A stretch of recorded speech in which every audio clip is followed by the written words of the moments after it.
Tetapi oleh karena lipid ada senyawa yang bersifat hidrofobik, sedangkan hampir 85% tubuh kita adalah hidrofilik, ya, banyak airnya, maka lipid itu harus punya tumpangan, ya, untuk disebarkan ke seluruh tubuh.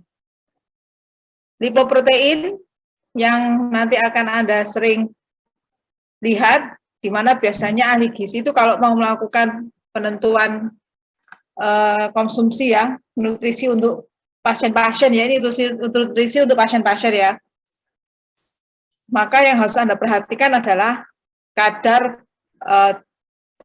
pemeriksaan. Jadi pemeriksaan laboratorium ada pemeriksaan trigliserida, kemudian ada pemeriksaan LDL kolesterol, ada HDL kolesterol, ya. Kemudian kilomikron ini kalau nggak salah ada, tapi yang paling sering itu 3, ya. Dimana kalau terjadi kasus dislipidemia, jadi di sini kadar lemaknya dalam darah sangat tinggi, maka biasanya itu semuanya meningkat. LDL, kolesterol, kemudian LDL namanya, ya, di lab, di pemeriksaan lab, ya, maksudnya di permintaan lab itu LDL kolesterol meningkat, kemudian trigliserida meningkat, kemudian kolesterol saja, kolesterol itu juga meningkat, sedangkan HDL-nya itu menurun, ya. Itu adalah kondisi dislipidemia, di mana ketika Anda mengadviskan untuk memberikan nutrisi lipid, harus Anda perhatikan itu, ya, untuk dihubungkan dengan metabolisme lipid.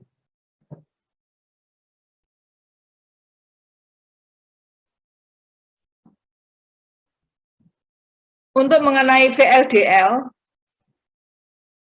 ya, VLDL kalau untuk pemeriksaan lipid tidak muncul, ya, tetapi VLDL ini adalah lipoprotein yang disintesis di hepar, ya, di mana VLDL nanti dalam perjalanannya akan berubah menjadi IDL, dan IDL nanti dalam perjalanannya di dalam sirkulasi darah, ya, itu akan berubah menjadi LDL, ya.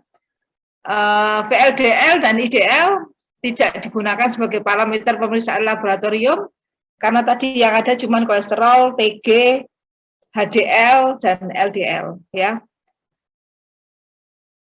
Nah, pada pemeriksaan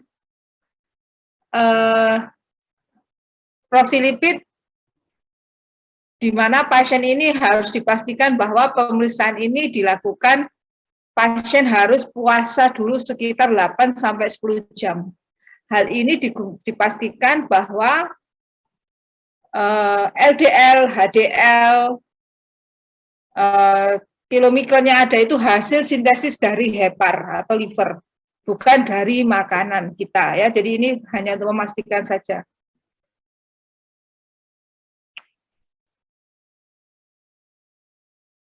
Ini bisa dibaca sendiri. Kalau saya tidak akan menanyakan protein yang ada di LDL apa, ya, hafalan itu. Kalau saya nggak suka hafal soalnya, ya. Ada yang mau ditanyakan mengenai lipoprotein?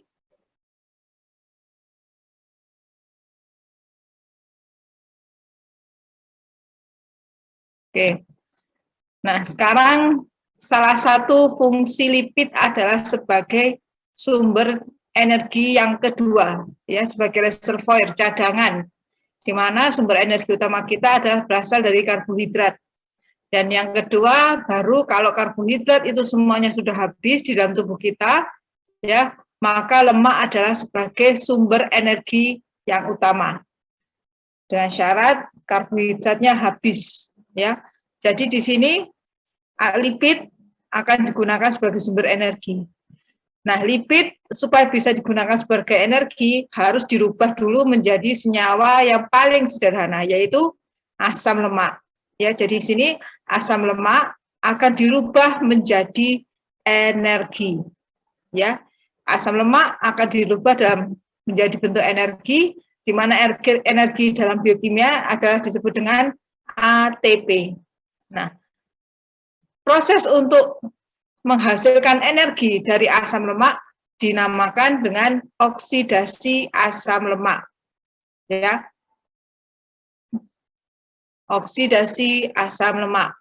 Nah, di mana di sini ya terjadi hidrolisis, pemecahan trigliserida atau lipid yang lain, di sini misalkan turunan lipid yang lain yaitu fosfolipid untuk membebaskan asam lemak ya. Jadi di sini adalah harus wajib supaya memasuki oksidasi beta asam lemak ya, nah, lebih tepatnya oksidasi beta ya. Oksidasi beta asam lemak harus substratnya adalah asam lemak.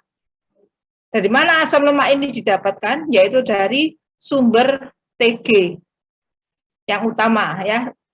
Kolesterol juga bisa ya, tapi di sini dan TG dan fosfolipid ya, karena dia memiliki rantai asam lemak ya. Kalau kolesterol tidak ya. Jadi di sini sumber energinya dari TG atau fosfolipid untuk membebaskan asam lemak. Ya. Dan ketika asam lemak sudah terbentuk, maka dirubah menjadi sumber energi melalui proses namanya oksidasi asam lemak atau lebih tepatnya oksidasi beta. Ya.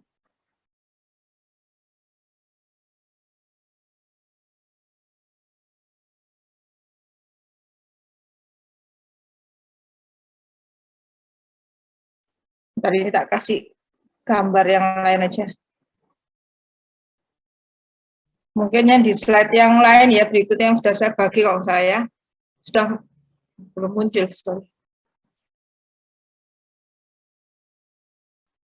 Sudah muncul slide-nya? Sudah, Ibu. Sudah ya.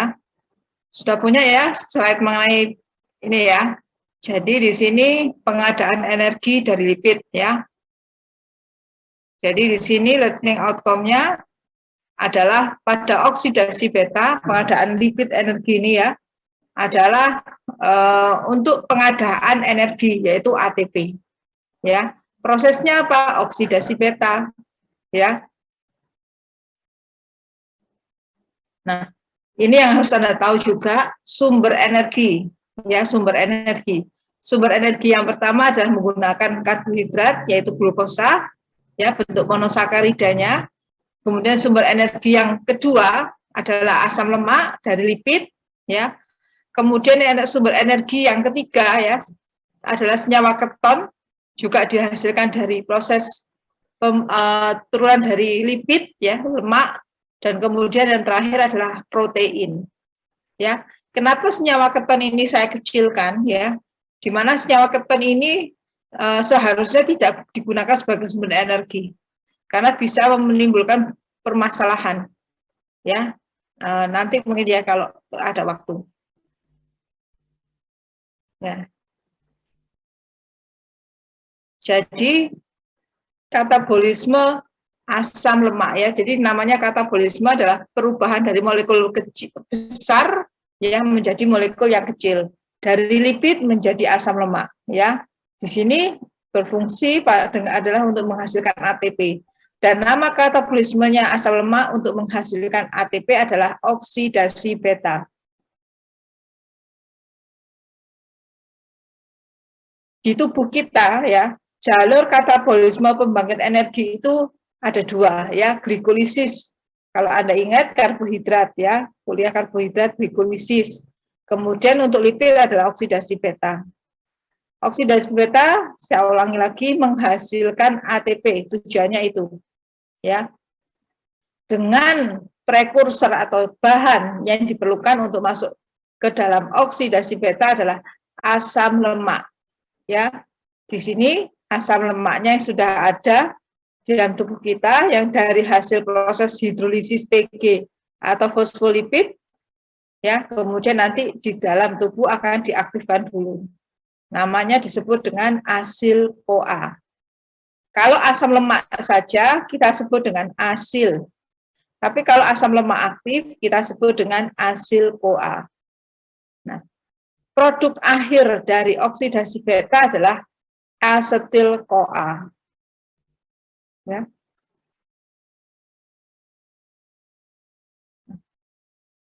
Bagian sebelah kiri ini adalah yang ini ya, yang bawah ini Ini adalah oksidasi beta, ya.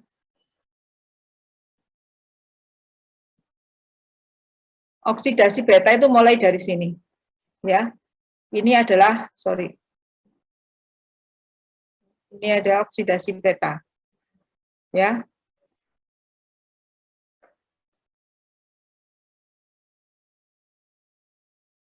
Sedangkan yang atas ini, ya, yang atas ini adalah pengaktifan. Yang atas ini adalah pengaktifan asam lemak, ya, pengaktifan asam lemak. Sedangkan yang ini, yang bawah ini adalah siklus Krebs. Siklus Krebs, pernah dengar ya siklus Krebs ya? Siklus atau daur TCA cycle, ya. Nah, di sini, ya, ketika asam lemak, ketika tubuh kita membutuhkan energi, tetapi energi yang dibutuhkan yang berasal dari karbohidrat sudah habis, maka yang terjadi adalah hidrolisis triacylglycerol atau TG, ya, atau lipid yang lain yaitu fosfolipid dirubah menjadi asam lemak. Nah, di dalam proses berikutnya, di dalam sitoplasma, ini dalam sitoplasma ya, ini dalam sitoplasma yang warna oranye ini, ya, asam lemak ini akan diaktifkan menjadi asil CoA atau asam lemak aktif, ya, di mana pada prosesnya adalah dilakukan penambahan gugus CoA, asil CoA, ya, di mana enzimnya adalah asil CoA sintetase. Ya, jadi di sini substratnya adalah asam lemak, ada CoA-SH, ya, kemudian dibantu dengan ATP, ya, membutuhkan energi ATP, maka akan menghasilkan asil CoA aktif. Ya, asil CoA aktif. Setelah asil CoA ini aktif, maka asil CoA aktif ini yang berada di dalam sitoplasma akan menembus masuk, ya, menembus masuk. Ini adalah membran dari mitokondria, ya, masuk ke dalam mitokondria. Jadi di dalam oksidasi beta terjadi di dalam mitokondria organel, ya.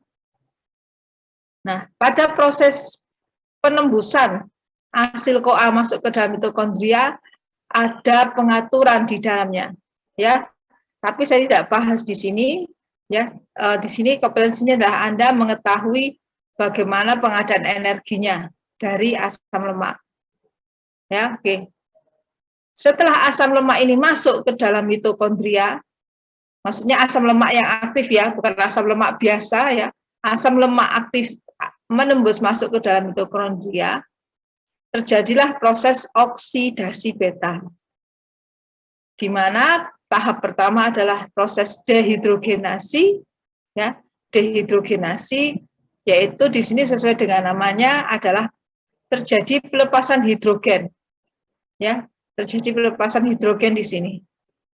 Nah, ketika ada pelepasan hidrogen, ya, ada yang namanya protein namanya flavoprotein yang akan menangkap hidrogen yang lepas tadi, sehingga flavoprotein menjadi flavoprotein H2 atau flavoprotein yang tereduksi. Ya. Nah, tahap berikutnya yang terjadi adalah tahap hidratasi. Pada tahap ini ada terjadinya penambahan H2O. Ya, penambahan H2O. Nah, pada proses saya ulangi ya, untuk yang tahap pertama yang dehidrogenasi, ya, di sini asam lemak masih dalam kondisi asam lemak jenuh, ya, belum memiliki ikatan rangkap di side chain-nya, ya. Maka di sini setelah dia mengalami dehidrogenasi, terjadi pelepasan H2, ya, atau hidrogen, terjadilah ikatan pertama, ya, ikatan pertama di dalam rantai asam lemak, sehingga Di sini berubah menjadi asam lemak jenuh, berubah menjadi asam lemak tidak jenuh. Ya, setelah terbentuk asam lemak tidak jenuh, akan mengalami proses hidratasi. Ya, di sini terjadi penambahan H2O. Ya, di sini H2O ternyata bisa menambahkan hidrogen pada rantai asam lemak aktif tadi yang dari tidak jenuh ya, tidak jenuh menjadi jenuh kembali. Nah, kemudian proses yang ketiga terjadi proses dehidrogenasi kembali. Dehidrogenasi kembali, ya. Nah, dari proses dehidrogenasi kembali ini ada pelepasan hidrogen, di mana pelepasan hidrogen ditangkap oleh protein namanya NAD. Ya, NAD, sehingga setelah NAD ini menangkap hidrogen yang dilepaskan pada proses ini akan berubah menjadi NADH. Ya. Nah, setelah itu yang terjadi adalah proses keempat adalah teolitik, pembelahan. Ya, pembelahan. Di mana di sini asam lemaknya panjang ya, asam lemak panjang ya. Di mana nanti dalam proses teolitik adalah membelah asam lemak baru ya, asam lemak terbentuk baru dengan jumlah atom C-nya lebih sedikit, ya lebih sedikit, dan ditambah dengan asetil-CoA. Di mana Anda lihat di sini asetil-CoA jumlah atom C-nya adalah 2. Jumlah atom C-nya adalah 2.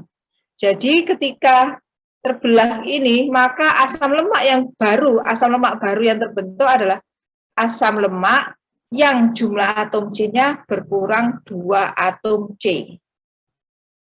Bisa dipahami ya? Contohnya, misalkan di sini kita membahas asam lemak stearat. Stearat itu kalau nggak salah berapa ya? 16 sampai 20. Kita anu aja. Yes ya. Misalnya asam lemak palmitat ya. Asam lemak palmitat ini jumlah atom C-nya 16. Asam lemak palmitat jumlah atom C-nya 16. Ya. Asam lemak palmitat akan dirubah menjadi asam lemak palmitat aktif ya, di mana asam palmitat aktifnya ada gugus CoA di akhir di gugus hasilnya ya. Nah, kemudian asam palmitat aktif ini masuk ke dalam mitokondria. Ingat ya, asam palmitat tadi adalah C16 jumlah atom karbonnya, di mana pada hasil N produk atau produk akhir dari oksidasi beta adalah terbentuk asetil-CoA, di mana asetil-CoA adalah jumlah atom C-nya 2. Ya, jadi dibelah ya, dibelah. Dan sedangkan asam lemak yang baru apa? Berapa?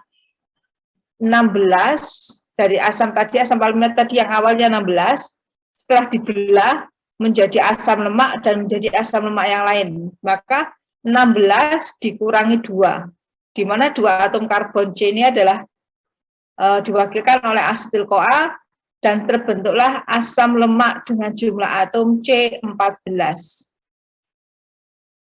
Bisa dipahami?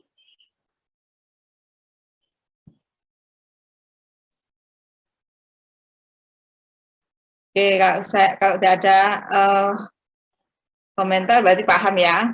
Nah, setelah atom C14 terbentuk, ya asam lemak baru terbentuk dengan jumlah atom C yang 14, ya.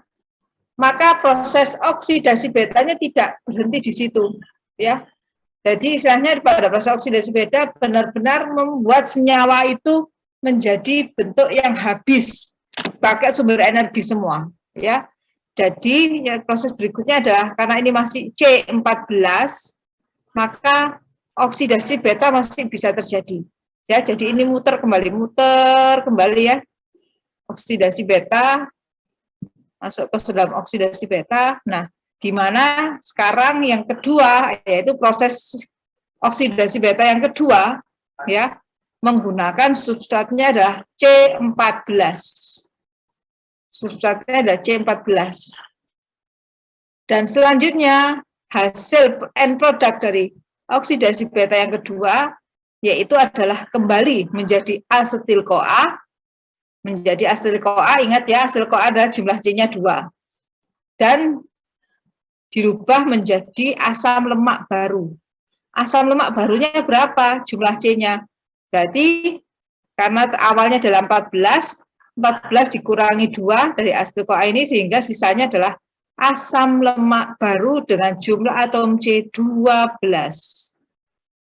Nah, karena masih panjang, maka muter lagi masuk ke dalam proses tahap awal, ya, masuk ke dalam oksidasi beta yang ketiga. Oksidasi beta yang ketiga. Oksidasi beta yang ketiga di sini substrat yang terpakai adalah jumlah atom C-nya 12. Jumlah atom C-nya 12. Nah, masuk proses lagi terus sampai dehidrogenasi, hidratasi, dehidrogenasi lagi, teolitik ya. Di sini juga lagi menghasilkan asetil-CoA.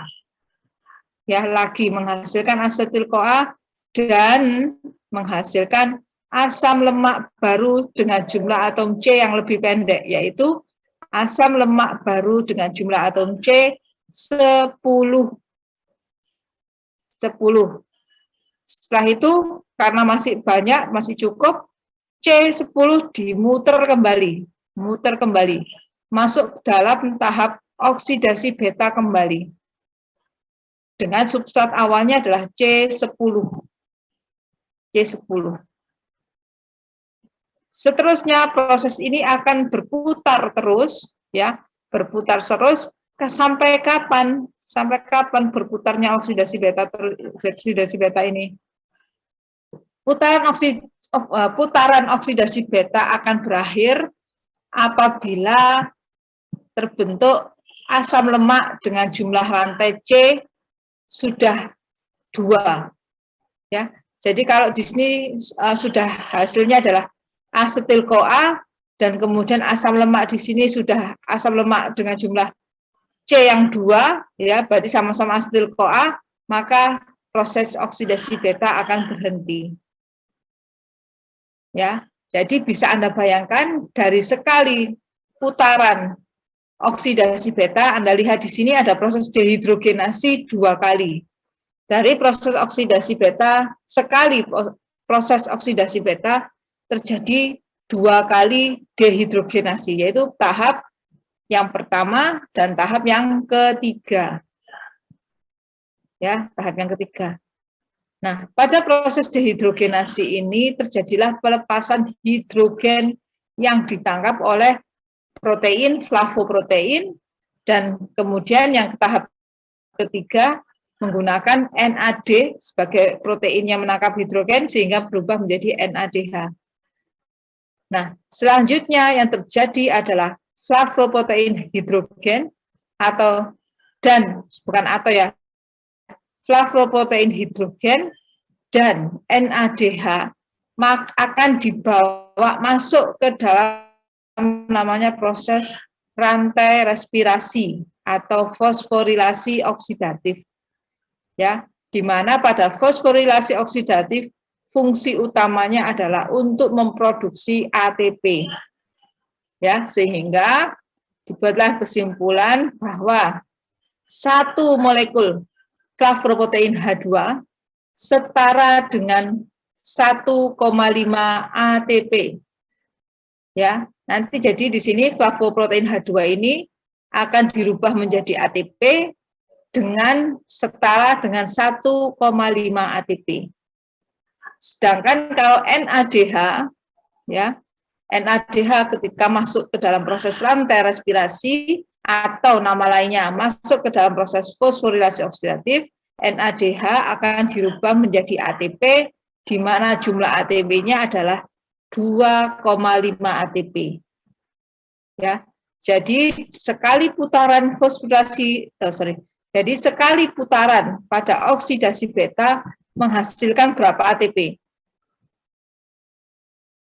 Tolong, mungkin ada yang bisa jawab.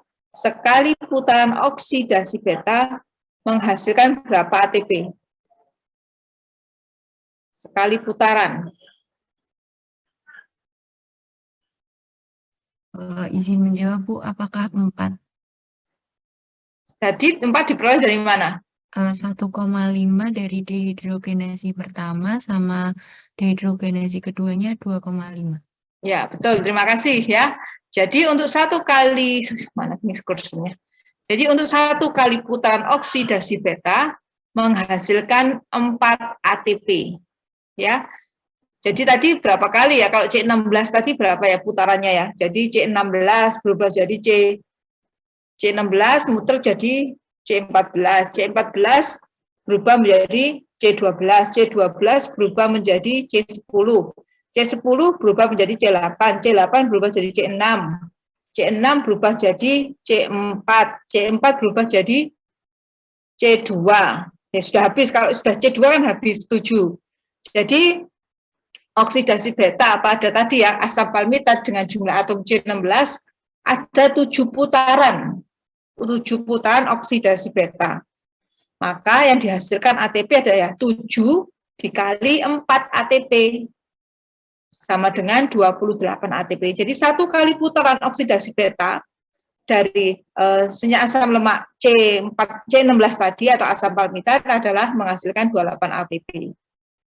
Ya, 28 ATP. Nah, tetapi di sini Anda juga harus lihat di sini ya.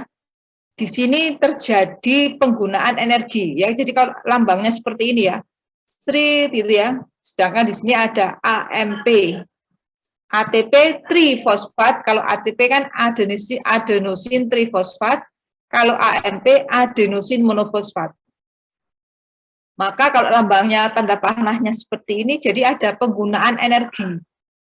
Berapa jumlah energi yang dipakai? Kan bisa dilihat di sini. ATP menjadi AMP.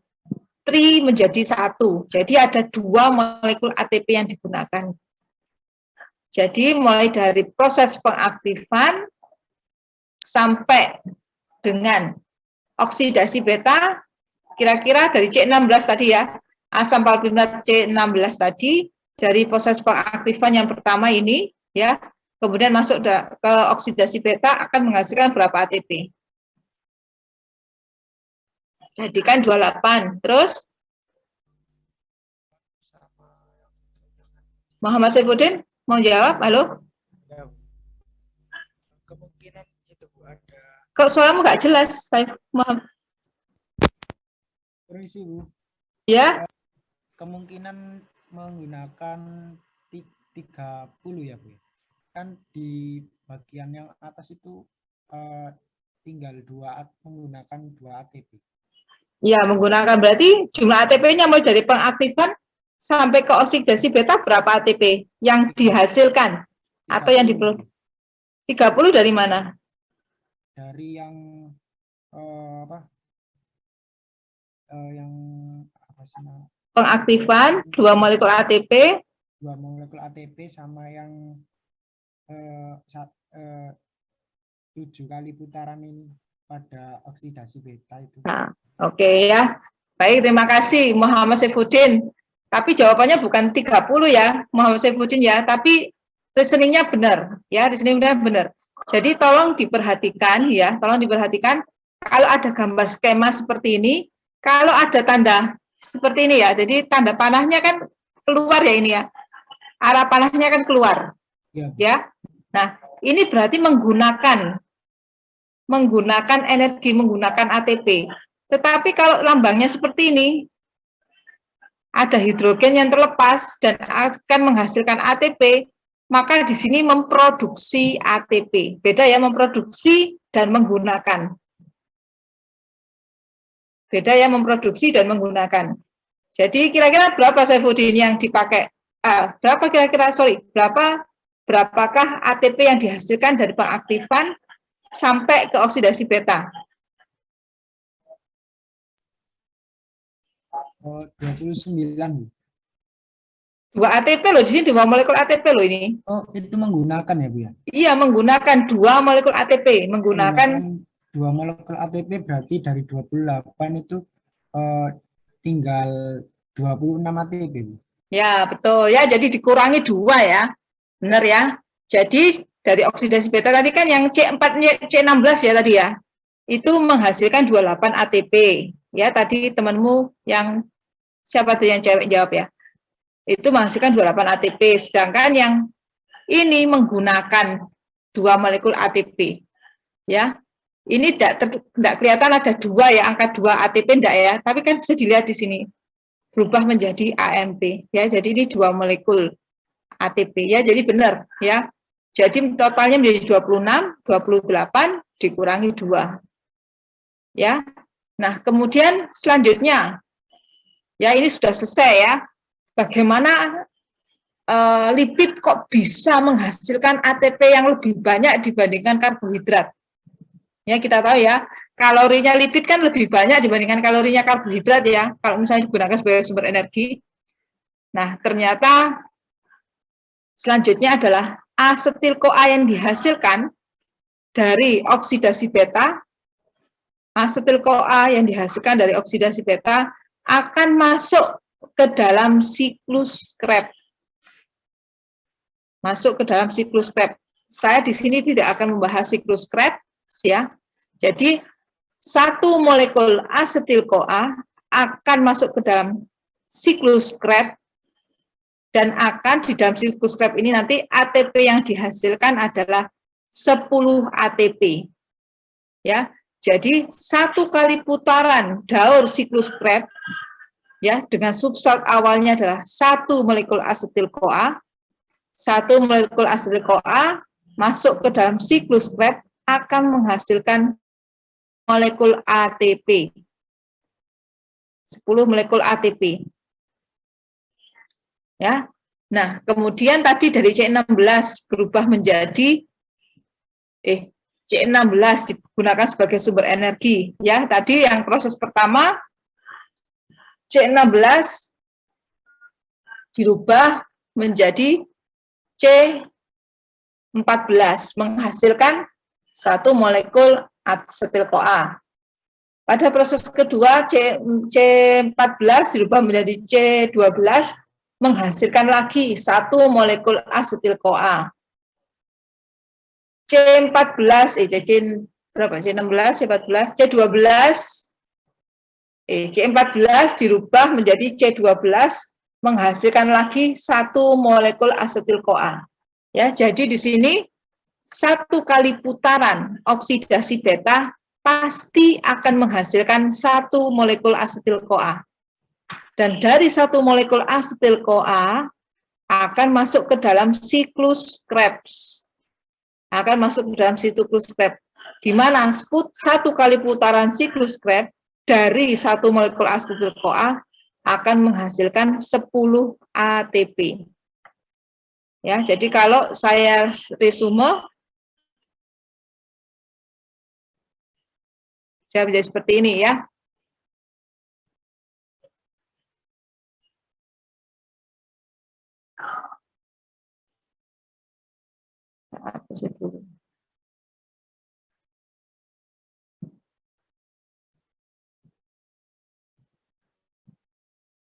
Ya, ini adalah kesimpulannya ya. Kesimpulan tadi kita menggunakan asam palmitat sebagai asam lemak yang akan kita rubah menjadi sumber energi. Ya, jadi masuk oksidasi beta, ya. Jadi di sini putarannya adalah ya, kita harus hitung, ini ada rumusnya. Ya. Rumusnya untuk mempersingkat lah istilahnya seperti itu. Jadi bisa Anda bayangkan, Anda lihat ya, untuk satu molekul asam palmitat, sumber ATP yang dihasilkan adalah 106 ATP. 106 ATP. Jadi bisa Anda hitung sendiri ya.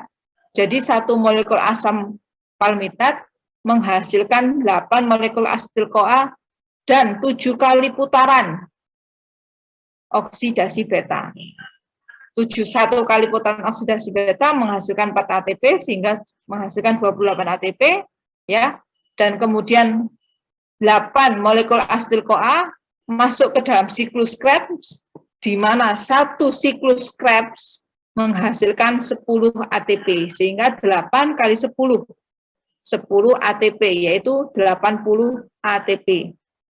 Ya, jadi ya tinggal dijumlahkan saja 80 ditambah 28. Hasilnya 108 ATP. Kemudian ada ini dikurangi 2. Ya, 2-nya ini dari mana? Dikurangi 2 ini dari mana? Ada yang bisa jawab? Dari pengaktifan FA tadi, Bu. Oke, ya. Jadi pengaktifan asam lemak tadi,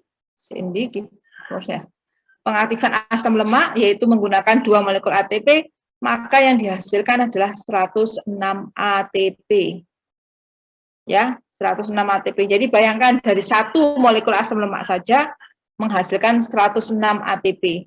Sedangkan kalau karbohidrat, 1 molekul karbohidrat yaitu 1 molekul glukosa, 1 molekul glukosa itu saja menghasilkan 32 ATP, sekitar 32 ATP sampai masuk ke dalam siklus Krebs.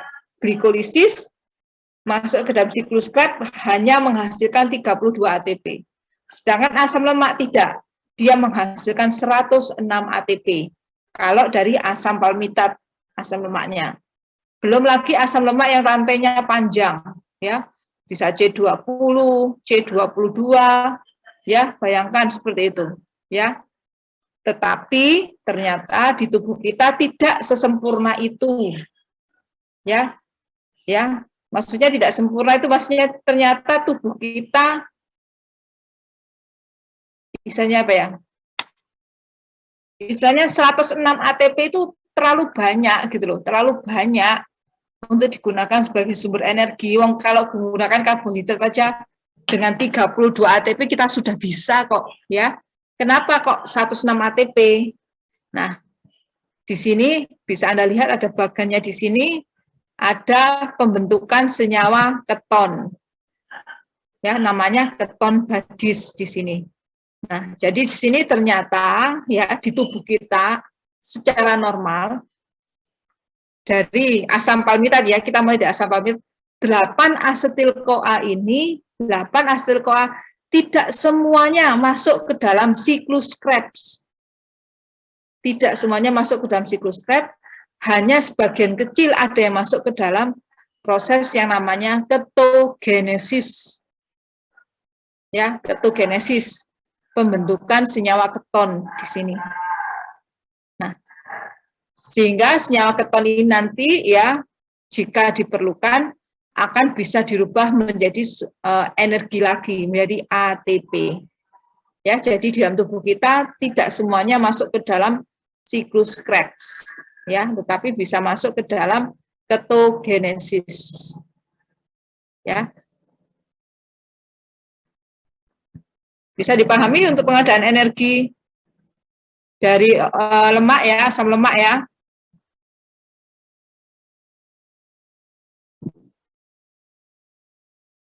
Nah, tadi kan asam lemaknya jumlah atom C-nya genap ya.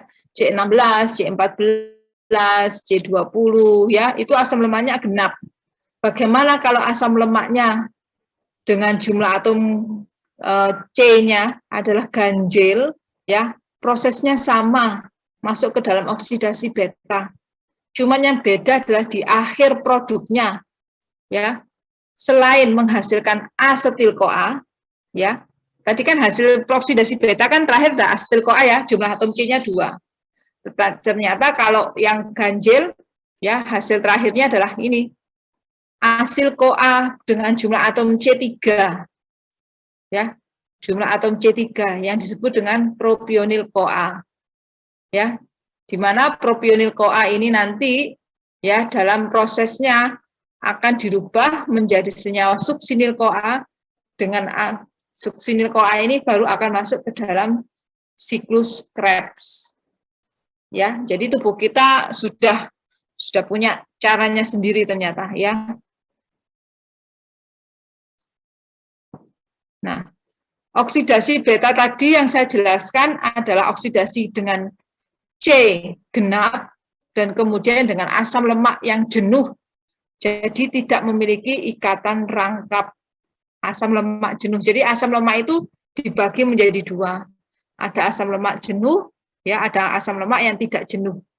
Ya, ini penting buat Anda, ya. Jadi ada asam lemak jenuh dan ada asam lemak tidak jenuh, ya. Kalau yang jenuh adalah yang tidak memiliki ikatan perangkap, ya. Nah, di sini yang tadi oksidasi beta yang saya jelaskan tadi adalah kondisi pada asam lemak dengan jumlah atom C yang genap, ya, kemudian juga asam lemak dalam kondisi jenuh, ya, asam lemak jenuh, ya. Kemudian ada pertanyaan bagaimana pengadaan energi dari atom C yang ganjil, ya. Kalau C yang ganjil ini asam lemak dari jumlah atom C ganjil ini penjelasannya. Nah, kalau kemudian pengadaan energi dari asam lemak yang tidak jenuh bagaimana? Ya, prinsipnya sama. Masuk ke dalam oksidasi beta. Tentu saja ada manuver dari tubuh kita, ya, modifikasi dari tubuh kita yang tujuannya adalah supaya oksidasi beta ini tetap bisa berjalan. Ya, jadi intinya juga sama. Untuk pengadaan energi, asam lemak genap, asam lemak ganjil, asam lemak jenuh, dan asam lemak tidak jenuh menggunakan oksidasi beta sebagai proses untuk menghasilkan energi dari senyawa lipid, ya. Cuman bedanya nanti adalah prosesnya, ya. Saya tidak jelaskan detail di sini. Saya akan menjelaskan tentang prinsipnya yang lebih penting tadi, ya, yang lebih bisa dipahami. Kalau Anda ingin belajar lebih lanjut pengadaan energi dari asam lemak yang tidak jenuh, ya, Anda silakan pelajari. Kalau Anda ingin menghitung ATP-nya juga silakan, ya.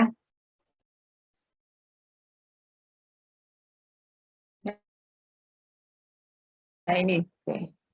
Sekarang saya akan cari slide pengadaan energi dari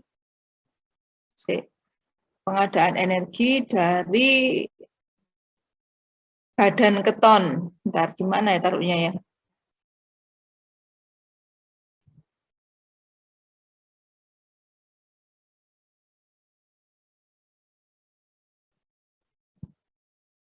Oh, mungkin yang di kedua tadi.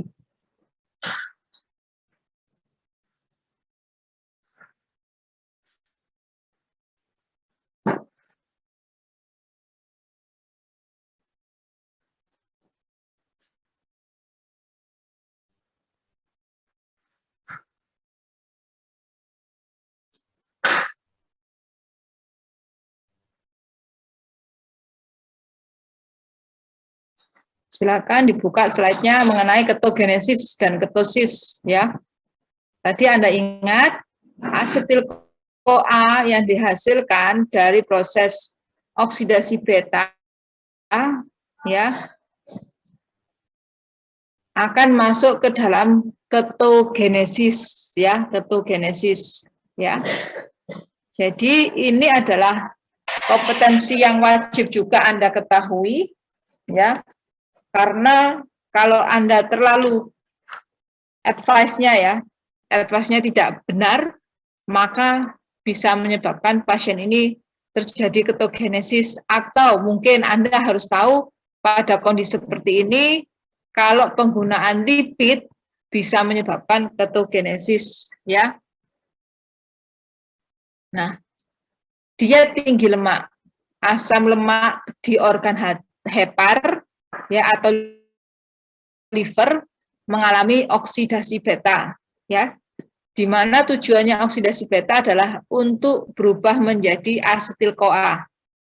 Dan nanti dari asetil-CoA yang dihasilkan dari oksidasi beta akan menghasilkan namanya senyawa keton, dan kemudian asetil-CoA masuk ke dalam siklus Krebs.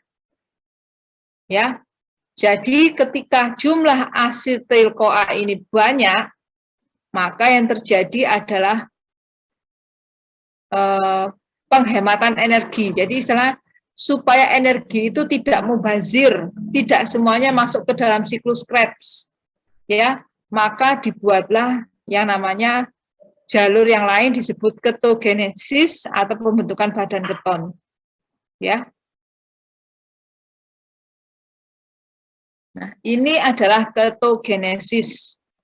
Anda lihat di samping, di gambar yang samping ini ya.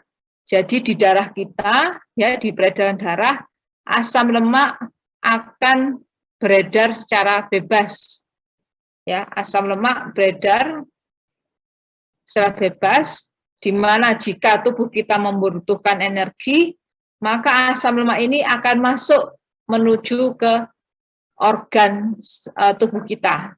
Ya, di sini mayoritas yang melakukan pengadaan energi adalah adalah organ hepar, ya, organ hepar. Bagaimana dengan organ yang lain? Ya nanti ya.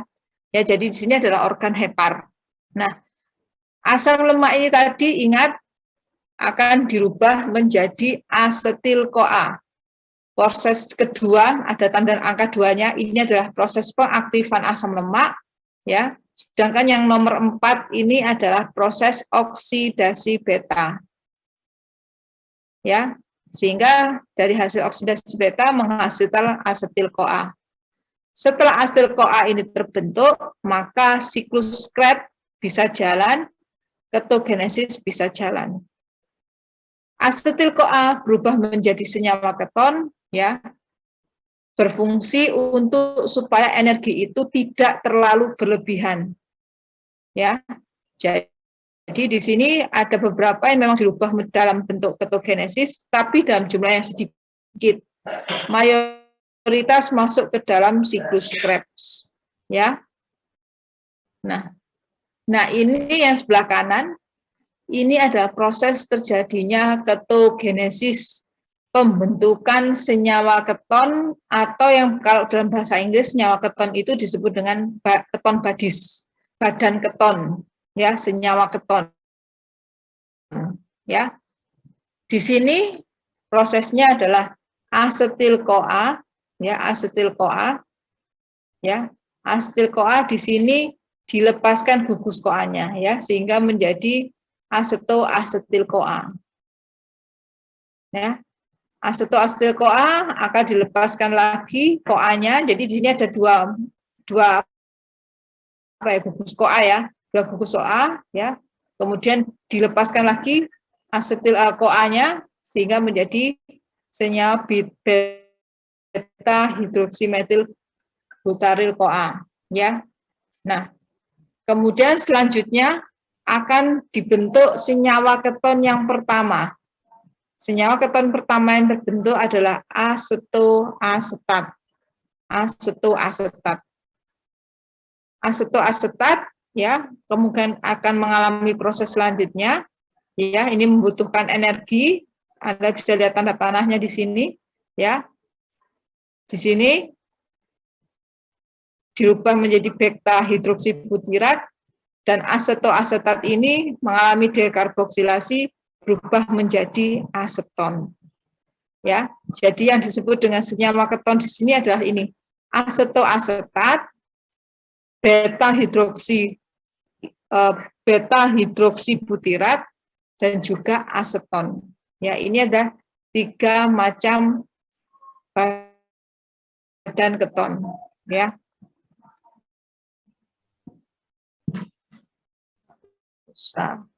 Nah, berikutnya adalah produksi ATP dari senyawa keton badis. Ya. Jadi di sini kita sudah ya, ini sudah kita anggap ini, ya, ini kita abaikan, ya. Sorry.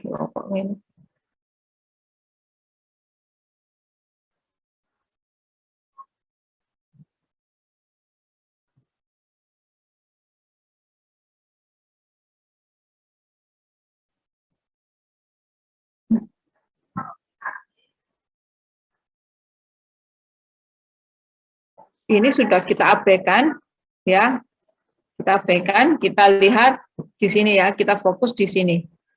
Ya. Nah, di sini ini proses yang sebelah kiri ini, yang ini, ya. Ini adalah proses ketogenesis. Ya. Proses ketogenesis. Asetil-CoA dirubah menjadi aseloasetat, aseton, dan 3 hidroksibutirat. Ya. Nah, bagaimana kok bisa menghasilkan energi? Jadi di sini ya, sampai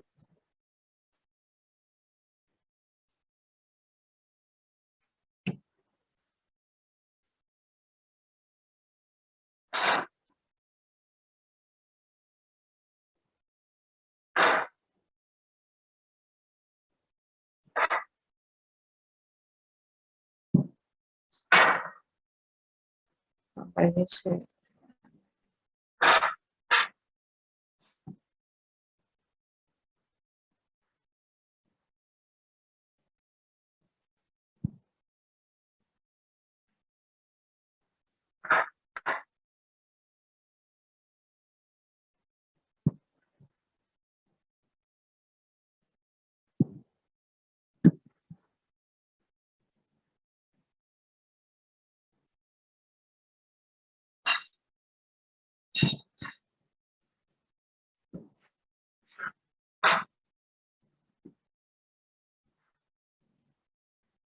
Nah, ini ya, bagan yang ini, kenapa kok keton badis ini bisa digunakan sebagai ATP ya, bisa digunakan sebagai sumber energi ATP ya. Ya, ternyata caranya ya seperti ini ya, tadi asetil-CoA di sini dirubah menjadi keton badis, yaitu dalam ketogenesis, ini terjadi di organ hepar ya. Nah, supaya bisa digunakan sebagai sumber energi, di sini yang menggunakan energi adalah bukan organ heparnya, ya. Dia hanya sedikit menggunakan ya, tetapi yang paling utama adalah jaringan ekstrahepatik, ya. Jaringan ekstrahepatik seperti apa? Bisa otak, ya, bisa otot, ya, otot skeletal atau otot rangka ya. Itu akan bisa menggunakan keton badis ya sebagai sumber energi. Caranya bagaimana? Ya, keton badis tadi ya, asetoasetat ya, kemudian asetat, kemudian hidroksibutirat ya, akan masuk ke dalam jaringan ekstrahepatik. Ya. Nah, kemudian senyawa keton ini setelah masuk jaringan ekstrahepatik akan dirubah kembali menjadi asetil-CoA. Ya, akan dirubah kembali menjadi asetil-CoA dan kemudian masuk kembali menjadi siklus Krebs. Ya, menjadi kembali siklus Krebs.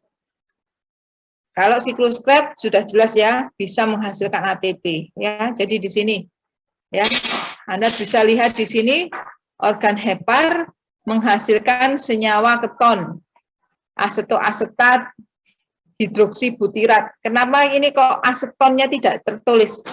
Ya, kenapa di sini senyawa keton asetonnya tidak tertulis ya? Bisa Anda lihat di sini. Ternyata salah satu senyawa keton ya, yaitu yang disebut dengan aseton di sini ya, ternyata bisa dikeluarkan lewat ekspirasi dari pernafasan. Jadi hembusan nafas keluar nafas. Ketika nafas dikeluarkan, bukan waktu dihirup ya, dikeluarkan ya. Ternyata aseton ini bisa diekskresikan, bisa dikeluarkan ya. Oleh karena itu di sini yang terlihat adalah pembentukan ketogenesis di sini ya menjadi hidroksibutirat dan asetoasetat. Ketika dibutuhkan sebagai sumber energi, asetoasetat dan hidroksibutirat di jaringan ekstrahepatik akan dirubah menjadi asetil-CoA ya. Asetil-CoA. Kemudian asetil-CoA akan dimasuk ke dalam proses siklus Krebs. Kenapa asetil kok dibentuk menjadi asetil-CoA-nya kok kenapa dibentuk kembali? Nah, karena yang membutuhkan energi itu bukan jaringan hepar, organ hepar, tetapi jaringan ekstrahepatik. Ya, jadi di sini ada enzim seperti ini, CoA transferase, ya, dan teolase di sini tidak ada di dalam hepar. Ya, jadi penggunaan keton, senyawa keton sebagai sumber energi tidak terjadi di organ hepar, tetapi dibutuhkan oleh jaringan ekstrahepatik jika diperlukan. Ya, jika diperlukan. Senyawa keton ini tidak akan dirubah menjadi ATP apabila kebutuhan energi kita cukup. Ya, jadi di sini penggunaan energi ATP untuk jaringan ekstrahepatik ya akan terjadi apabila berarti kita kekurangan energi. Kekurangan energi dari sumber apa? Ya dari sumber karbohidrat dan dari sumber asam lemak. Ya, jadi akhirnya berikutnya adalah penggunaan energi dari senyawa keton.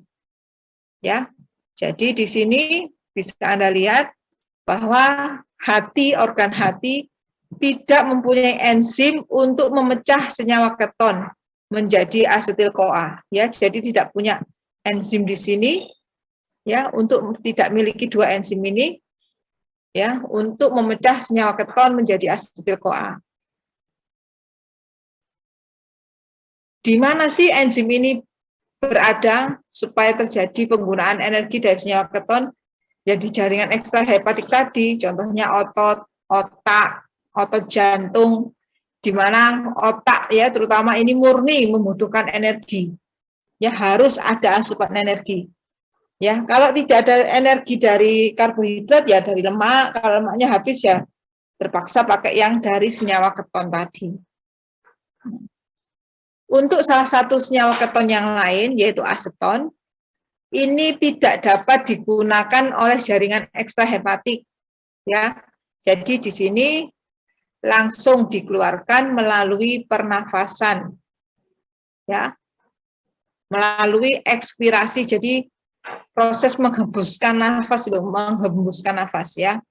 Nah, dari sini muncul kalau kita terjadi ekspirasi aseton ya, akan muncul pasien itu memiliki bau nafas yang khas, ya, karena di sini seperti bau asam, seperti apa ya? Kalau saya mencium baunya seperti arum manis ya, asam-asam gimana gitu ya dari bau nafasnya pasien.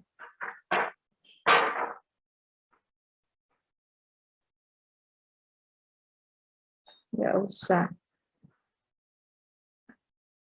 Nah, ini bahayanya ya, ketogenesis, ada yang namanya ketosis, ya, di mana senyawa keton dalam darah itu kalau normalnya adalah sekitar 1 mg per desiliter, ya, sedikit sekali, ya. Tetapi kalau terjadi ketonemia berarti ada senyawa keton di dalam darah, ya, apabila lebih dari 1 mg per desiliter.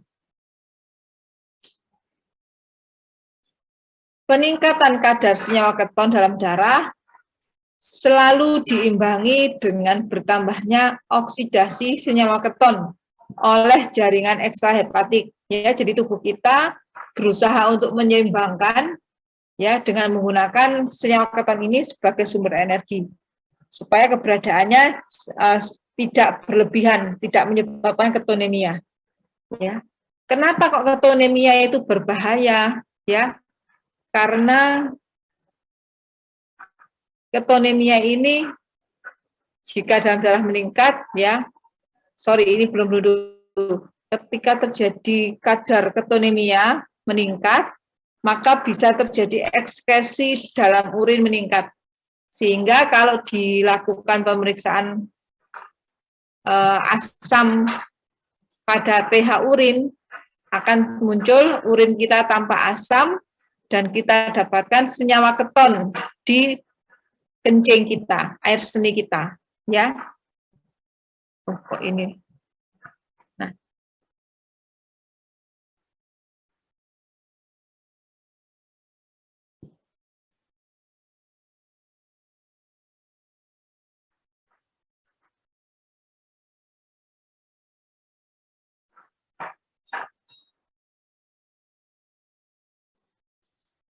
Nah, sekarang beralih ke diabetes mellitus, ya, diabetes mellitus. Ada pertanyaan di sini? sebelum masuk ke kasus diabetes mellitus yang banyak Anda temui ya.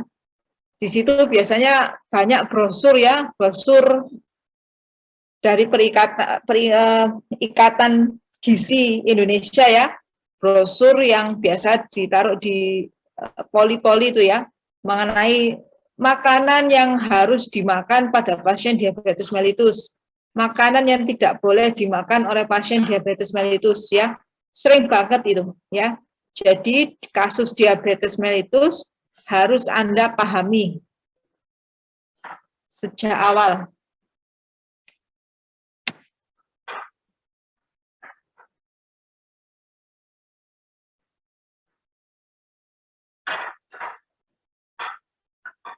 Yang Anda harus ingat, prinsip dari kasus diabetes mellitus atau kencing manis. Ya, orang awam menyebutkan dengan kencing manis. Pada kasus diabetes mellitus, itu baik itu tipe 1 maupun tipe 2, ya, kondisi selnya pada pasien kencing manis, sel-selnya adalah dalam kondisi kelaparan. Ya, padahal di dalam darah pasien diabetes mellitus kan banyak sekali glukosanya ya, banyak sekali glukosanya. Gimana kan karbohidratnya sebagai sumber energi kan bisa digunakan ya. Tetapi pada kondisi ini diabetes mellitus sel-selnya malah kelaparan. Jadi di sini artinya apa? Sel-sel tersebut tidak bisa menggunakan glukosa yang ada di dalam darah untuk dirubah menjadi energi. Kenapa kok bisa terjadi itu? Ya, itu adalah penjelasan yang lain ya. Ya, jadi di sini kalau untuk kuliah metabolisme lipid yang dipegang adalah sel diabetes mellitus dalam kondisi kelaparan, di mana sel tersebut tidak bisa menggunakan karbohidrat sebagai sumber energi.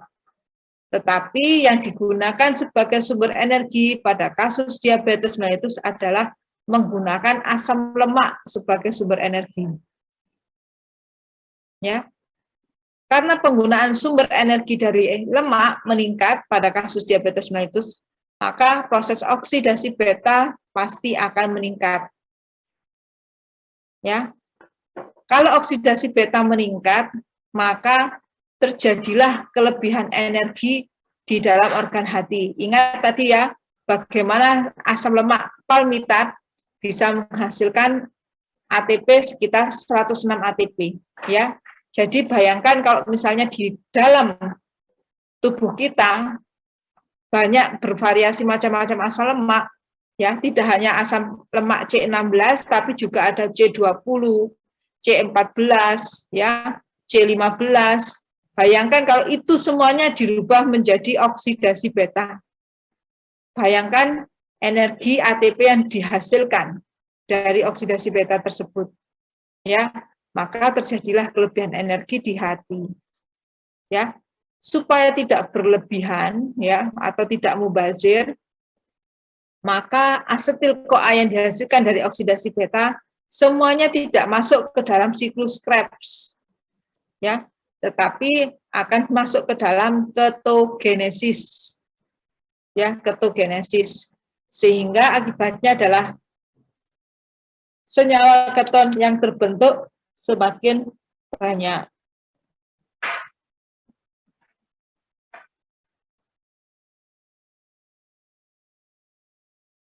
Nah, ketika keton ini dalam jumlah yang sangat banyak, ya, jika nanti bisa masuk ke dalam darah, tadi bisa menyebabkan ketonemia. Ya, ketonemia. Nah, senyawa keton ada suatu senyawa asam organik, ya, asam organik dan merupakan energi cadangan bila terjadi kasus kelebihan energi di hati. Ya, senyawa keton ini ada senyawa yang bersifat asam, ya, yang bersifat asam, sehingga jika mengalami ketonemia akan menyebabkan pH darah turun menjadi kasus asidosis. Kalau pada diabetes mellitus bisa menyebabkan yang disebut dengan ketoasidosis diabetikum. Ya, pada pasien ini pasiennya tidak sadar ya. Hanya tidur saja dengan pernafasan bau yang khas, bau aseton, ya. Jadi ini adalah kasus yang nanti akan sering Anda jumpai, di mana Anda harus hati-hati ketika mengadviskan nutrisi pada pasien diabetes mellitus, ya. Karena pada pasien diabetes mellitus tidak bisa menggunakan glukosa, tidak bisa menggunakan, Anda tidak bisa memberikan asam lemak atau lipid yang terlalu banyak karena bisa menyebabkan hal-hal ini, ya, bisa menyebabkan asidosis, ya, ketoasidosis. Oke, ada yang mau ditanyakan?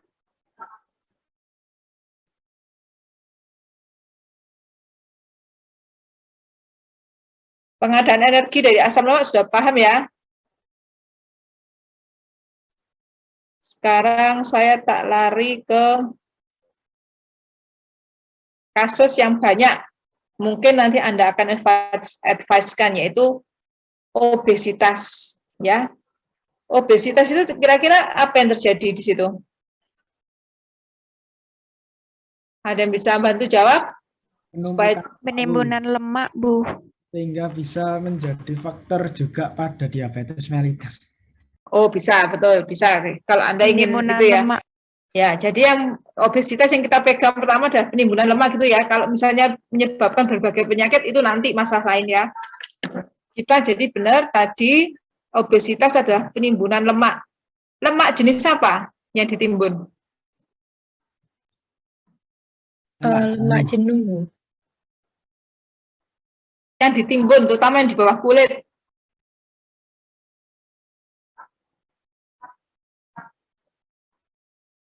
Lemak kan macam-macam ya, ada asam lemak, kemudian ada kolesterol, kemudian ada turunan-turunan asam lemak, contohnya fosfolipid ya, kemudian ada TG. Kira-kira yang disimpan obesitas itu?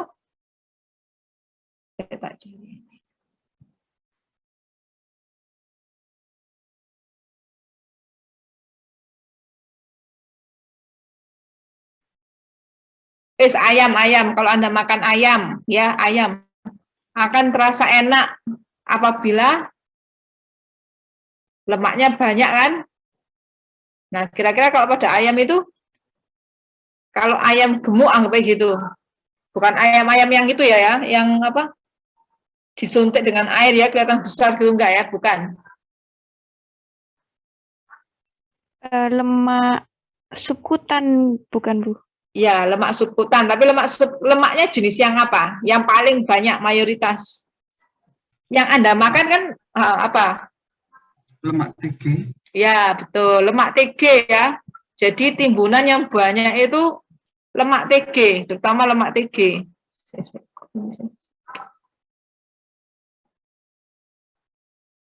Jadi silakan ini.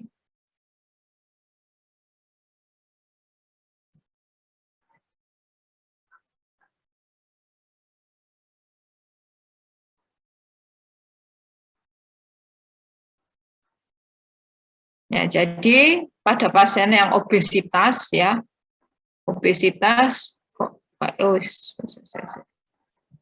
pada pasien obesitas sudah tampak ya slide-nya ya. Ibu. Oke. Jadi pada pasien obesitas itu yang khas pada pasien obesitas adalah lemak subkutannya itu tinggi. Lemak apa? Jenis lemak apa? TG. Jadi di sini TG-nya di subkutan itu tinggi. Ya, pada obesitas ya. Jadi kalau orang awam kan nyebutnya gajeh ya, gajeh atau large kalau bahasanya ya, large ya. Jadi di sini Anda harus tahu bagaimana TG itu disintesis ya. Dan kebalikannya, Anda juga harus tahu bagaimana TG itu dihidrolisis. Jadi kalau Anda melakukan advice penurunan berat badan ya berarti fokusnya Anda ya TG, bagaimana ya TG kok bisa dihidrolisis supaya bisa tubuhnya menjadi tidak gemuk ya. Jadi kan harus dimanfaatkan TG-nya. Namanya proses hidrolisis ya. Tetapi yang sekarang kita bahas adalah sintesis TG-nya. Nah, jadi di sini timbunan cadangan energi ya. Jadi di tubuh kita mayoritas TG itu adalah sebagai timbunan cadangan energi. Ya. Banyak disimpan di mana? Di jaringan adiposa ya, jaringan adiposa. Terutama di mana jaringan adiposa itu? Di bawah di subkutan ya, kemudian di sedikit di sel otot, dan yang kedua paling banyak adalah di hepar ya, di organ hepar. Nah, jadi sedikit ya, kalau di otot ginjal itu sedikit ya.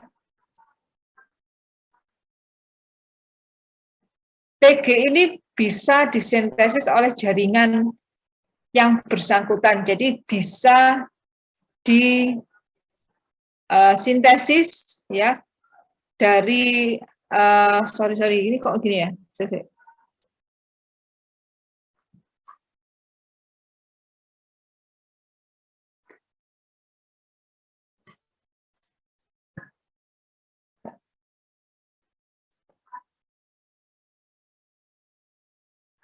Oh ya, jadi di sini ya beberapa organ bisa menghasilkan sintesis TG ya. Usus bisa, kemudian kelenjar mame atau payudara bisa ya, di mana nanti ya TG itu akan dihidrolisis ya pada masa-masa laktasi ya. Nah, tetapi yang paling banyak yang mensintesis TG adalah di organ hati atau liver ya, di organ hati atau liver, dan nanti ditransportkan ke dalam lipoprotein untuk disebarkan ke seluruh tubuh ya. Jadi TG yang disintesis di sini dihasilkan oleh hati ya, dan ditransportkan ke seluruh tubuh. Alat transportnya apa? Apakah alat transport sintesis TG di dalam hati? Apakah transport TG yang dihasilkan oleh hati? Alat transportnya apa?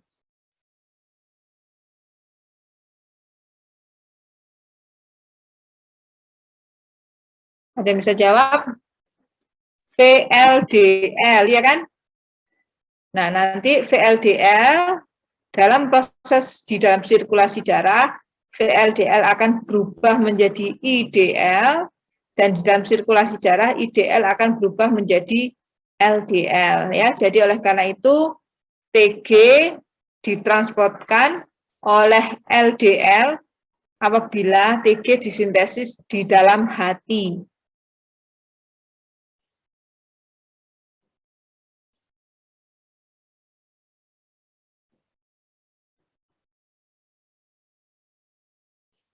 Nah, yang harus Anda pegang adalah Anda harus tahu struktur dari TG, ya.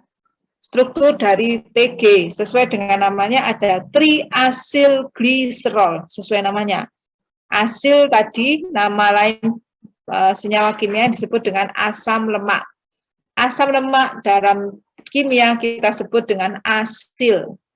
Kemudian sesuai namanya triasil. Jadi di situ ada 3 gugus asam lemak, 3 macam asam lemak. Gliserol adalah backbone-nya, ya, backbone-nya. Nah, ini adalah struktur TG. C1, C2, C3 ini adalah struktur gliserol. Ya. Sedangkan yang sampingnya ini, samping-sampingnya ini, ya, yang terikat pada C1, yang terikat pada C2, terikat pada C3, ini adalah bentuk asam lemak atau asil, ya. Nah, seringkali dilambangkan seperti ini, ya. Ini yang lurus ini adalah gugus gliserolnya. Jadi yang rantai sampingnya ini adalah asam lemak, asam lemak, asam lemak, ya. Asam lemak di sini bisa bermacam-macam, ya. Misalkan C1 pada gliserol bisa berikatan dengan asam lemak C16. Pada C2 gliserol bisa berikatan dengan asam lemak C20. pada C3 gliserol bisa berikatan dengan asam lemak C14. Bisa seperti itu ya. Jadi bayangkan sekali makan TG itu bisa merubah energi ATP banyak sekali ya. Atau bisa juga ya TG ini dibentuk oleh asam lemak yang sama. Misalnya ini C14 semua. Ya, hasilnya C14. Hasil yang kedua C14. Hasil yang ketiga C14 ya. Macam-macam asam lemaknya.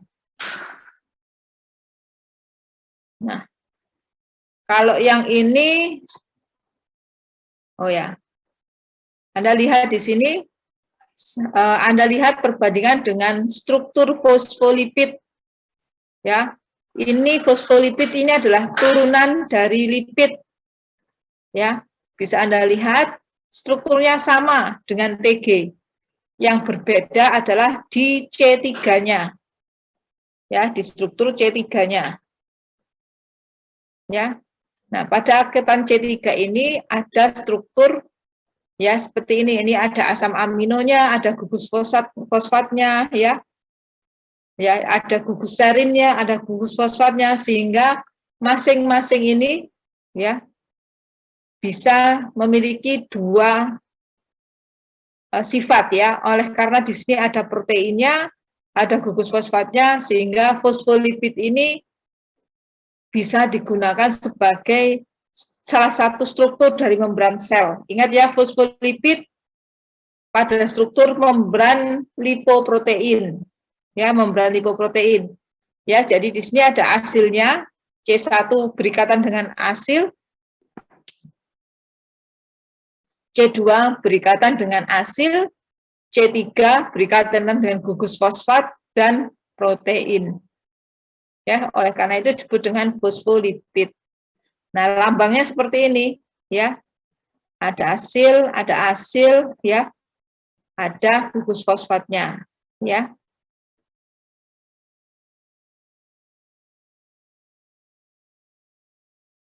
Nah, ini sekarang sintesis TG.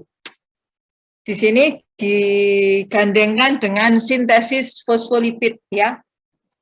Kenapa kok digandengkan ya? Karena prosesnya hampir sebagian besar sama ya. Jadi di sini untuk membentuk TG kita awali dengan adanya senyawa gliserol ya. Harus ada senyawa gliserolnya dulu. Ya. Senyawa gliserol ini diperoleh dari mana?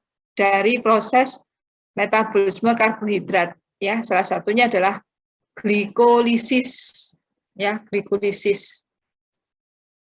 Nah, setelah didapatkan senyawa gliserol ya, gliserol. Jadi ini gliserol diaktifkan ya, diaktifkan dengan cara menggunakan ATP, satu molekul ATP diaktifkan berubah menjadi gliserol 3 fosfat.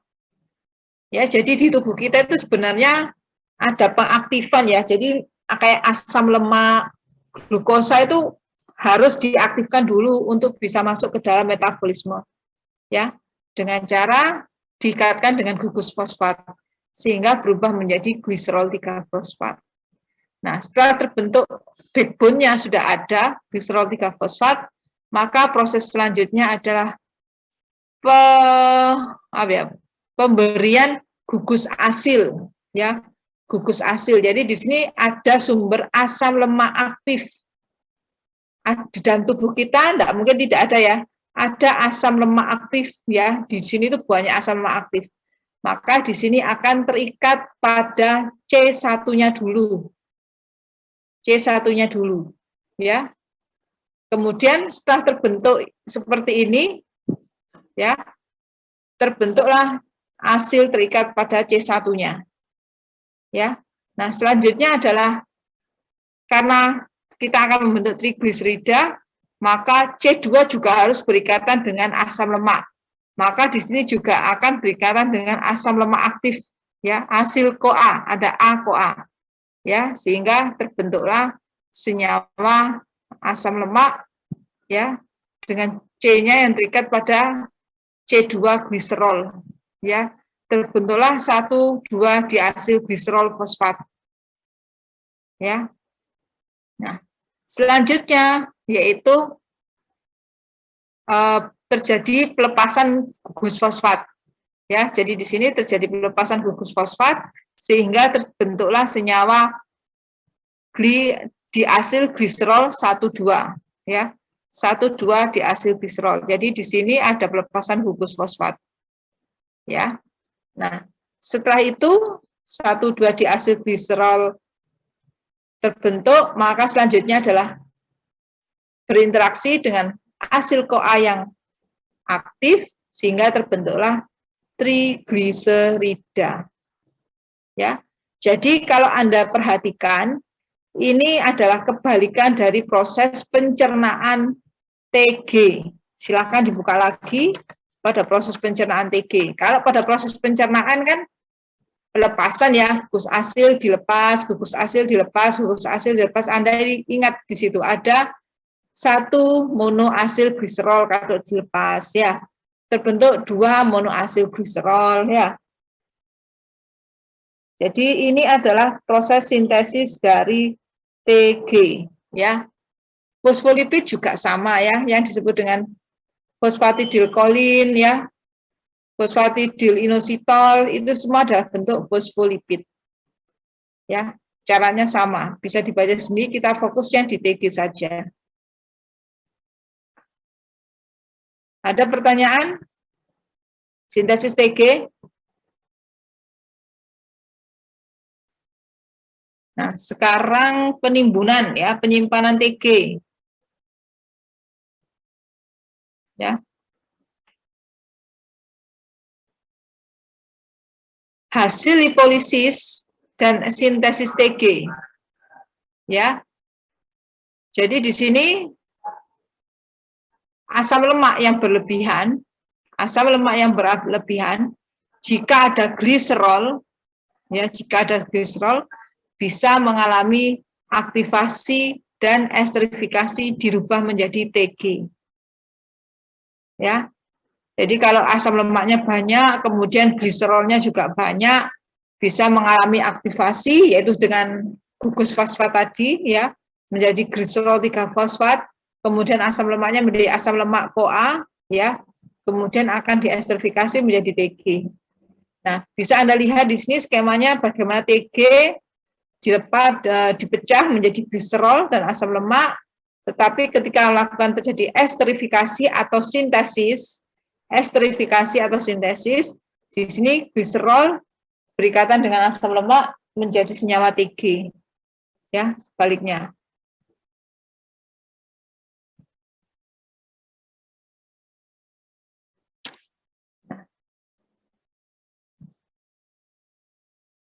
Ini enggak usah.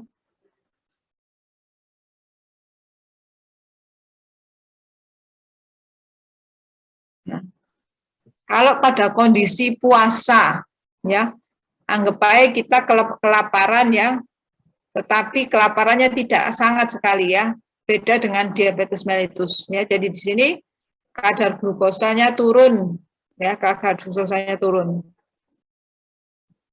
Nah, karena pada kondisi kelaparan, maka terjadilah yang namanya proses oksidasi beta, pemenuhan energi melalui asam lemak, ya. Pada proses kebutuhan energi ketika dalam kondisi puasa, tidak mungkin akan disintesis asam lemak. Tetapi yang mungkin adalah asam lemak akan masuk ke dalam oksidasi beta untuk memenuhi kebutuhan energi. Ya. Jadi tidak ada esterifikasi, ya. Nah, pada kasus diabetes mellitus yang tidak terkontrol glukosa darahnya, maka bisa menyebabkan tadi yang namanya ketogenesis.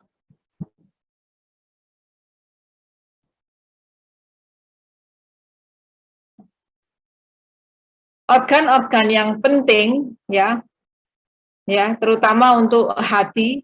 Hati adalah organ yang paling penting untuk memetabolisme nutrisi yang ada dalam tubuh kita, ya. di organ hati juga terjadi detoksifikasi, ya. Jadi di hati sangat penting keberadaannya, dengan sangat penting untuk dijaga fungsinya, karena di organ hatilah tempat terjadinya sintesis asam lemak, sintesis triasilgliserol, sintesis fosfolipid, kolesterol, lipoprotein. Beta oksidasi juga terjadi di hepar. Ketogenesis juga terjadi di hepar. Sintesis HDL, VLDL juga terjadi di hepar. Yang tidak terjadi di hepar adalah penggunaan senyawa keton sebagai sumber energi. Karena apa? Karena tidak memiliki enzim yang merubah menjadi senyawa keton menjadi asetil-CoA. Nah, sekarang ada yang mau ditanyakan? Kita beralih ke yang kolesterol. Ya, kolesterol itu penting untuk Anda ketahui juga, ya.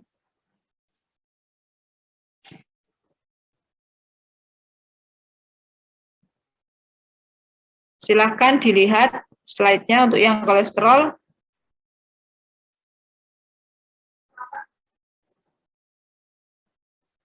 Bisa lihat ya. Bisa dilihat slide-nya yang kolesterol. Bisa, Ibu, sudah muncul. Oke. Jadi metabolisme kolesterol. Jadi kalau kita mikir metabolisme harus ada anabolisme, ada katabolisme, ya.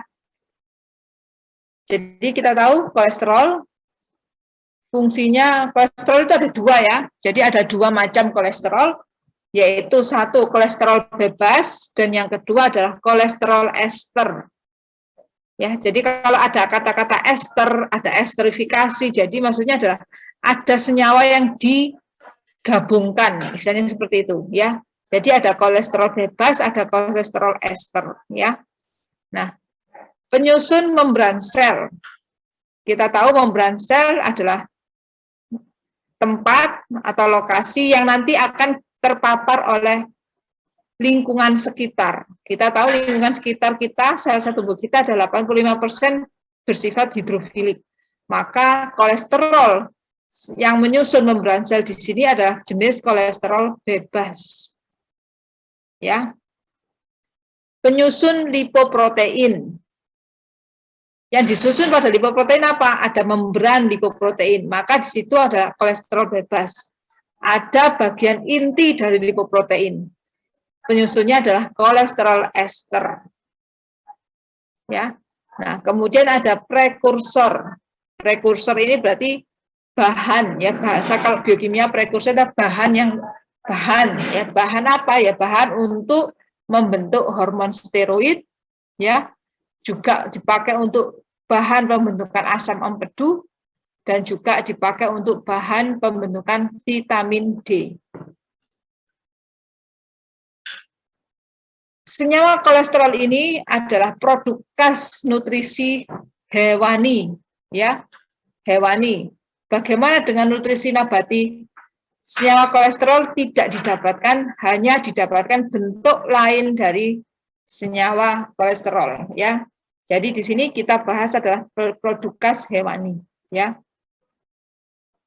Oleh karena itu, asupan nutrisi dari hewani lebih lengkap dibandingkan dengan nabati, ya.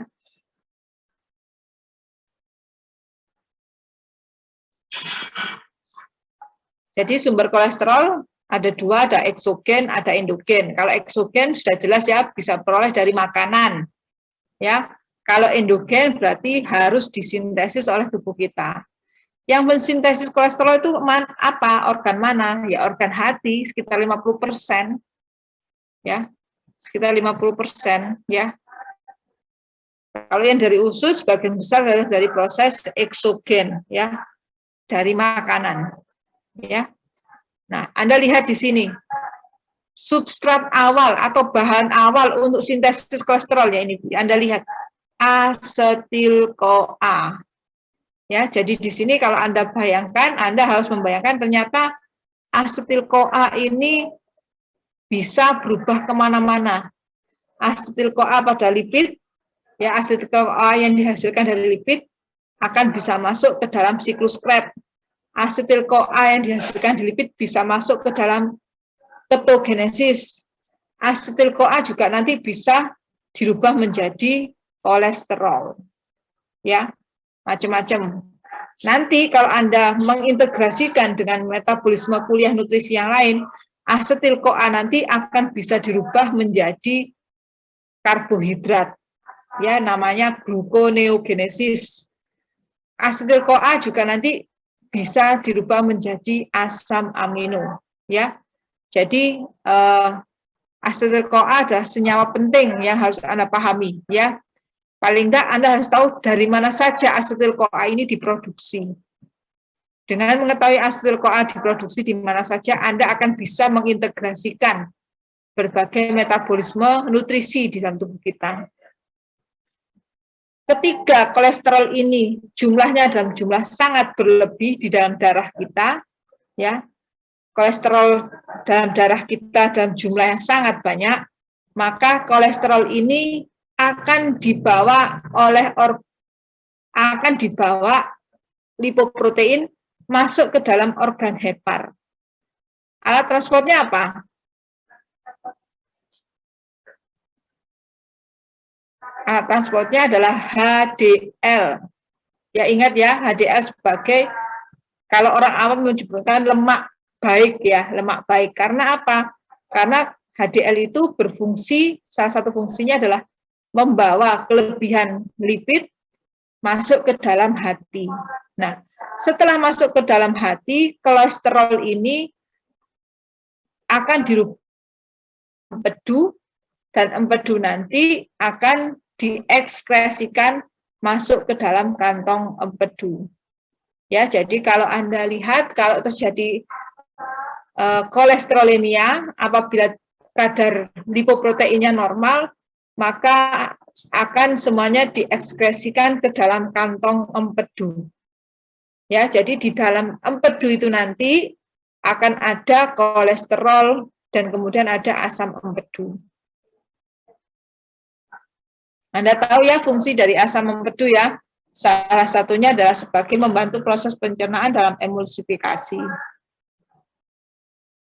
Saya tidak akan menjelaskan sintesis kolesterol kan terlalu banyak ya. Anda bisa lihat sini skemanya ya, banyak sekali ya. Jadi di sini yang perlu Anda tahu bahwa sumber kolesterol itu dari mana. Kemudian, waduh mati.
Maaf, baterainya habis.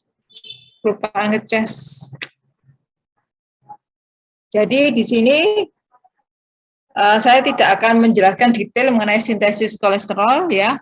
Anda bisa pelajari secara mandiri karena waktunya juga mepet kalau untuk belajar lipid. Tetapi yang Anda pastikan adalah bahwa sumber kolesterol itu ada dua, ada eksogen, ada endogen ya. Kalau eksogen dari makanan, kalau endogen disintesis sendiri, terutama oleh organ hati, hepar. Nah, kolesterol ini penting ya, kolesterol ini harus dijaga keberadaannya penting, karena kolesterol itu sebagai prekursor untuk pembentukan hormon steroid. Hormon steroid itu apa saja? Estrogen, progesteron, itu testosteron, itu adalah hormon-hormon steroid. Ya, selain itu kolesterol juga digunakan sebagai bahan prekursor pembentukan vitamin D. Ya. Nah, apabila tubuh membutuhkan kolesterol, maka akan disintesis baik itu dari hepar ya, sintesis endogen. Tetapi kalau kelebihan kolesterol itu akan diekskresikan ya, jadi kolesterol akan dirubah menjadi asam empedu ya, dan kemudian nantinya asam empedu nanti akan dikeluarkan ke dalam vesika vilea atau kantong empedu ya. Jadi kalau ada pertanyaan, ekskresi kolesterol yang berlebih dikeluarkan kemana? Dikeluarkan ke dalam kantong empedu. Dalam bentuk apa? Dalam bentuk asam empedu. Ya, jadi kolesterol dirubah dulu menjadi asam empedu. Tetapi tidak semuanya kolesterol dirubah menjadi asam empedu. Ya, karena kolesterol itu adalah senyawa lipid yang sangat sulit dicerna. Ya, sangat sulit dicerna. Karena apa? Karena struktur kolesterol itu ada inti steroidnya. Ada struktur steroidnya. Nah, struktur steroid itu sulit untuk dipecah. Jadi ada kolesterol utuh, ya ada kolesterol yang utuh, kolesterol bebas maupun kolesterol ester yang juga dieskresikan langsung ke dalam kantong empedu, ya. Jadi bercampur dengan asam empedu. Jadi ada yang dirubah menjadi asam empedu, ada yang dibuang secara utuh. Gitu ya, ada pertanyaan?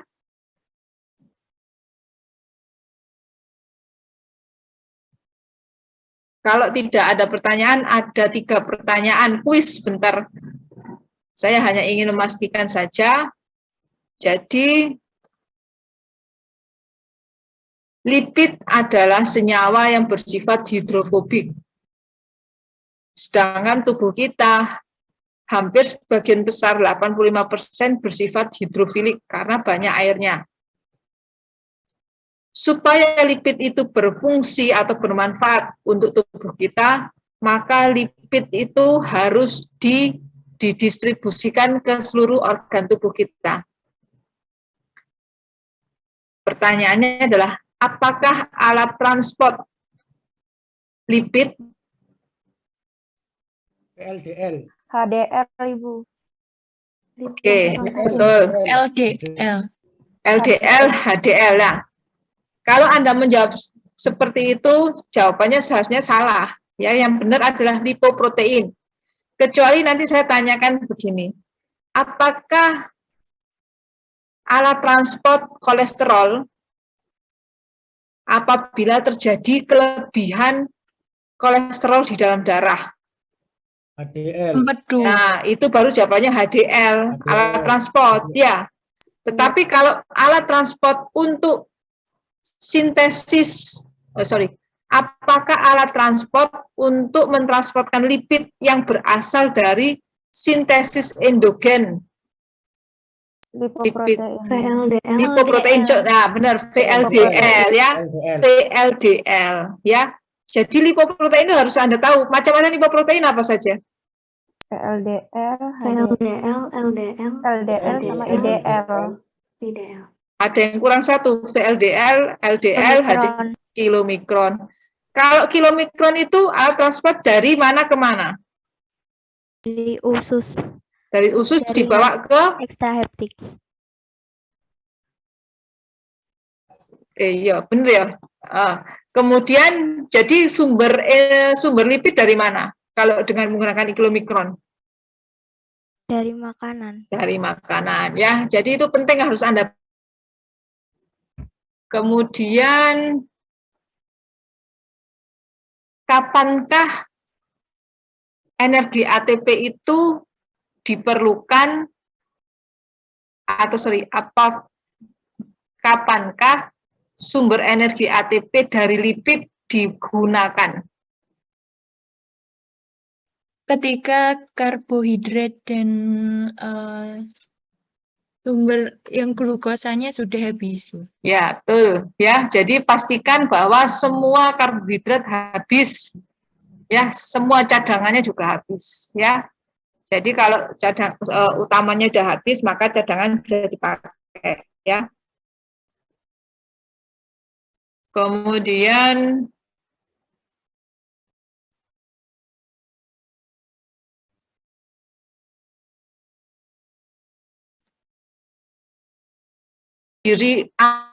terdiri apa sajakah senyawa-senyawa apakah yang terdapat di dalam asam empedu, kantong empedu?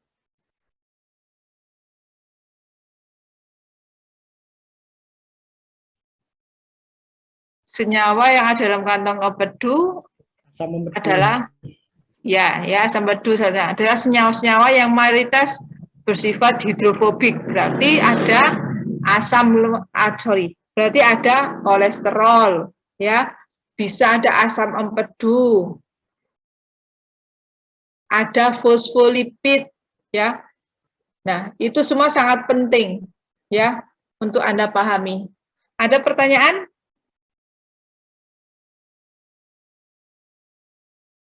Oke, kalau tidak ada pertanyaan, saya akhiri ya. Terima kasih banyak, mohon maaf jika mungkin dalam penyampaian ada yang belum dipahami, tetapi silakan kalau Anda belum paham, silakan tanya, boleh